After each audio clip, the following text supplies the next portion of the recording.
Sentimen negatif dan netral mendominasi wacana di Twitter yang artinya masih banyak permasalahan sampah yang terjadi dan masyarakat itu menaruh perhatian atas isu sampah. Yang ketiga, big data itu sebenarnya dapat digunakan untuk memetakan lokasi permasalahan sampah.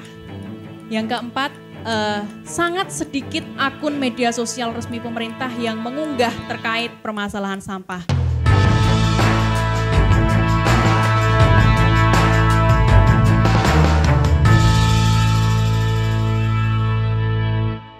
Selamat siang menuju sore semuanya. Perkenalkan saya Naura Iftika, peneliti di Pares Indonesia. Jadi Pares ini adalah singkatan, kepanjangannya Perkumpulan Analis Resiko dan Penyelesaian Konflik. Kami Pares Indonesia melihat bahwa isu sampah ini adalah isu yang urgent, terutama khususnya untuk dibahas di wilayah DIY. Oleh karena itu kami melakukan analisis big data untuk merekam bagaimana kegelisahan masyarakat terkait isu sampah ini. Mengapa? Karena pengelolaan sampah harusnya terarah. Next. Oke, mungkin saya ingin memperkenalkan dulu untuk mbak-mbak Mas dari komunitas, kemudian untuk rekan-rekan jurnalis, siapa sih Pares ini? Jadi Pares adalah komunitas yang memainkan peran sebagai titik temu antar pembuat kebijakan, pelaku bisnis dan juga masyarakat yang memiliki kesamaan visi dalam membangun kebijakan yang adaptif, prediktif dan berkelanjutan. Untuk saat ini hingga beberapa waktu ke depan, kami memiliki fokus isu terkait sustainability atau keberlanjutan, kemudian multikulturalism dan juga isu digital. Rekan-rekan jurnalis, kemudian mas-mbak dari komunitas bisa melihat update kami di Instagram kami @pares_id, kemudian YouTube dan juga TikTok. Next. Kenapa Pares Indonesia mengusung isu sampah? Kalau kita lihat, nampaknya tidak perlu melihat berita setiap hari, ini sudah sangat dekat untuk masyarakat DIY, bagaimana kita melihat sehari-harinya bahkan di jalan-jalan protokol, di jalan besar ya, isu sampah ini berserakan di mana-mana. Kita melihat sampah di berbagai sudut DIY. Nah, apakah ini permasalahan yang hanya ada di DIY atau nasional atau seperti apa gitu ya? Kalau kita lihat pemberitaan di media massa begitu banyak membahas mengenai bahwa Indonesia ini sudah darurat sampah plastik gitu ya. Berbagai kota di Indonesia ini bagaimana ini penanganannya hanya open dumping, kemudian kita juga belum mampu untuk melakukan daur ulang dan sebagainya. Apalagi dengan adanya undang-undang pengelolaan sampah, kemudian ada Perda Pemprov DIY, kemudian Perda DIY, dan akhirnya isu ini merambat menuju ke desentralisasi sampah gitu ya. Mengapa bagi Pares Indonesia isu ini menjadi penting? Karena tata kelola sampah itu harus lebih dicermati untuk mendorong keberlanjutan gitu, sustainability. Apakah kita hanya hidup untuk hari ini? Kan tidak gitu ya. Kita hidup untuk termasuk juga menabung bagaimana generasi kita ke depan, bagaimana kehidupan kita ke depan begitu. Apalagi seperti yang kita tahu bahwa pengelolaan sampah yang tidak tepat ya, kurang tepat ini bisa mengakibatkan pencemaran air, udara dan tanah akibat adanya gas metana. Jangan sampai kita dan anak cucu kita ini tenggelam dalam lautan sampah. Oleh karena itu, Pares Indonesia, kami yang berfokus di politik pemerintahan, kami mendorong kolaborasi dalam tata kelola sampah. Next. Untuk metode yang kami melakukan pengumpulan big data yang rentangnya ini antara 1 Januari 2023 hingga 15 Mei 2024, sekitar 1 tahun 5 bulan.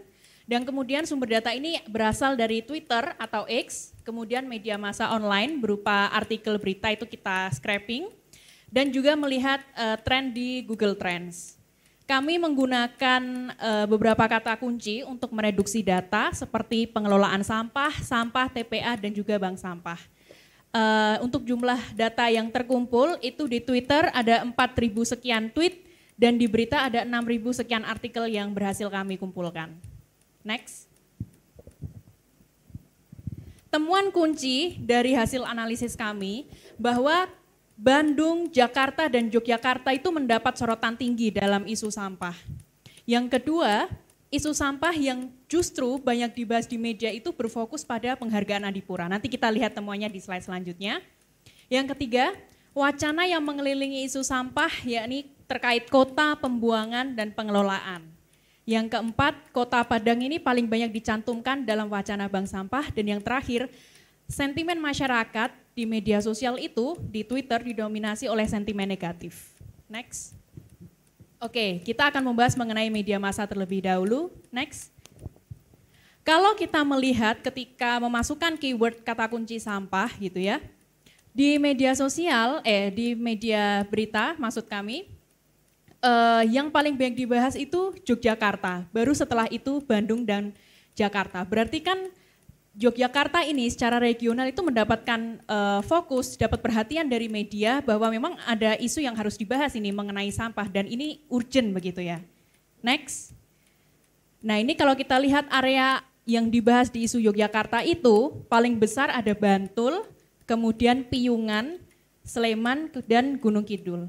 Area ini yang termasuk dalam penyebutan Yogyakarta ketika kita scraping isu sampah. Next. Sementara itu, kalau kita melihat di sekeliling isu sampah ini apa sih wacana yang sering muncul? Rekan-rekan bisa melihat ini ada yang paling besar itu ada kota, kemudian pengelolaan dan lingkungan. Tapi selain itu juga ada pembahasan mengenai plastik, kemudian warga, desa, TPA, Indonesia dan juga Bandung.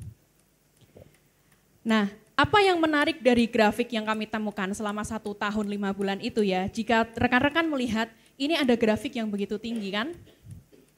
Ternyata di tanggal 5 Maret 2024 justru media itu paling banyak membahas mengenai penghargaan Adipura. Bukan tentang pengelolaan sampah yang kurang di pemerintah, bukan tentang bagaimana warga berupaya mandiri dalam mengelola sampah, tapi justru mendapatkan spotlight adalah penghargaan Adipura. Kemudian kalau dilihat yang kedua ini, yang isu yang paling banyak dibahas itu mengenai pengiriman sampah RDF dari Sleman ke PT SBI dan juga pengoperasian TPST Taman Martani dan TPST Niten. Next. Ini kami kerucutkan kembali, pemberitaan mengenai desentralisasi pengelolaan sampah di DIY hanya diberitakan oleh 3 media di antara sekian banyak media di DIY. Bisa dilihat, yang membahas ini hanya Tribun Jogja, kemudian Republika, dan Harian Jogja. Dan hanya ada 12 artikel yang membahas mengenai desentralisasi sampah di DIY. Ini berarti dari sekian banyak hanya ada 3 media, maka sebenarnya media ini belum menjadikan isu sampah ini sebagai agenda, seperti itu. Next. Ini kita bisa lihat beberapa berita yang kami capture mengenai desentralisasi sampah. Next. Kemudian pemberitaan mengenai teknologi RDF di TPST wilayah DIY, ini juga hanya ada 4 media yang memberitakan. Sama, Republika, Harian Jogja, Tribun Jogja, kemudian ditambah dengan Antara News dan hanya ditemukan 12 artikel dalam rentang waktu 1 tahun 5 bulan. Next. Nah ini kita melihat skala secara nasional, ternyata media massa online yang paling banyak memberitakan terkait isu sampah itu di nomor 1 ada Republika Online, kemudian diikuti dengan kompas.com. Next. Kita beralih ke keyword yang satunya ini terkait bank sampah. Tadi sudah saya sebutkan di awal bahwa Kota Padang ini tuh disebut paling banyak untuk pemberitaan terkait bank sampah. Sementara kalau kita lihat DIY, ini adalah data yang kami olah, data dari Kementerian KLHK. Kami berusaha melihat 10 besar provinsi yang rasio bank sampah dan sampah dikelolanya ini paling tinggi. Dan ternyata DIY itu berdasarkan data yang kami temukan tidak masuk ke dalam 10 besar ini. Padahal, next slide. Kalau melihat peta persebaran bank sampah di wilayah Indonesia, sebenarnya DIY dengan wilayah yang cukup kecil dibandingkan Jawa Timur, Jawa Tengah, punya bank sampah yang mumpuni. Tapi kenapa rasio pengelolaannya tidak bisa masuk ke 10 peringkat tertinggi secara nasional? Next. Kita beralih ke Twitter. Next. Kalau di Twitter, pembicaraan masih sama, yang paling besar banyak disebut adalah Yogyakarta, kemudian Bandung. Berarti asumsi kami adalah masyarakat yang ada di 2 daerah ini itu sebenarnya menaruh perhatian yang sangat besar terkait isu sampah, sampai mereka bisa membicarakan ini di Twitter begitu. Next. Sama juga terkait Yogyakarta, temuannya yang paling besar ini Piungan, kemudian masih terkait Bantul, Sleman, dan juga Wirobrajan. Next. Kemudian ketika memasukkan keyword sampah, kata yang paling banyak muncul di keyword sampah itu di Twitter, itu yang paling besar adalah kota dan juga pembuangan. Next. Ini adalah beberapa akun yang paling banyak membahas terkait isu sampah. Kita bisa melihat di dua teratas saja itu bukan akun pemerintah. Dua teratas akun pribadi, kemudian akun ketiga Merapi Uncover. Kita memang sering melihat, kalau rekan-rekan melihat postingan di Merapi Uncover kan, mereka membicarakan tentang, oh ini ada buang sampah sembarangan dan sebagainya, ada penumpukan sampah. Sehingga temuan ini wajar dia berada di peringkat 3. Tapi kalau kita cermati, ini hanya ada satu akun pemerintah yang membahas mengenai sampah itu Kementerian PU. Ini temuan secara nasional Kementerian PU. Satunya ada partai politik PSI, kemudian satu ormas yaitu Muhammadiyah.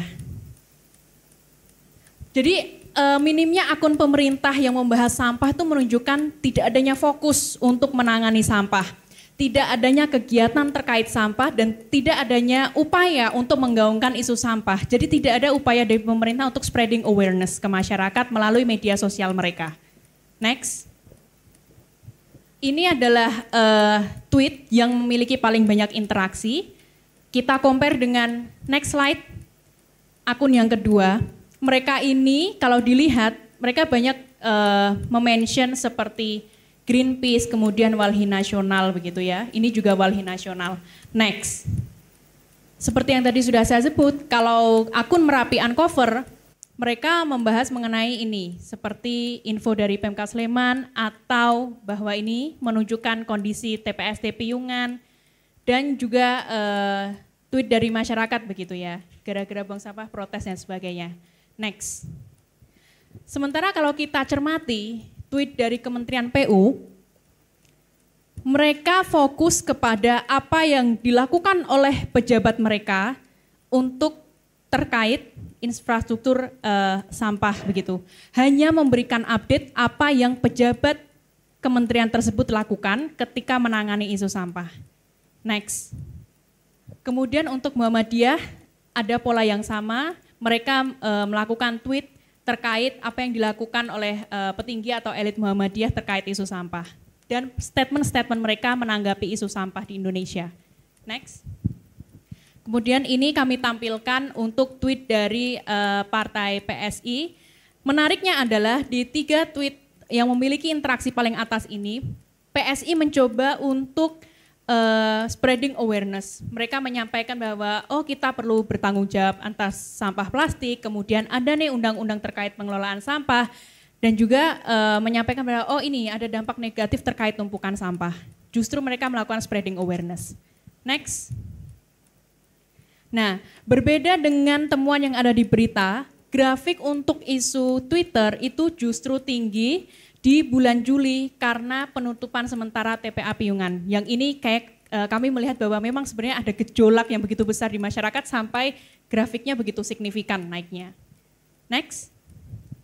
Untuk sentimen di Twitter, ini tidak ada perbedaan yang signifikan sebenarnya antara sentimen netral dan juga negatif.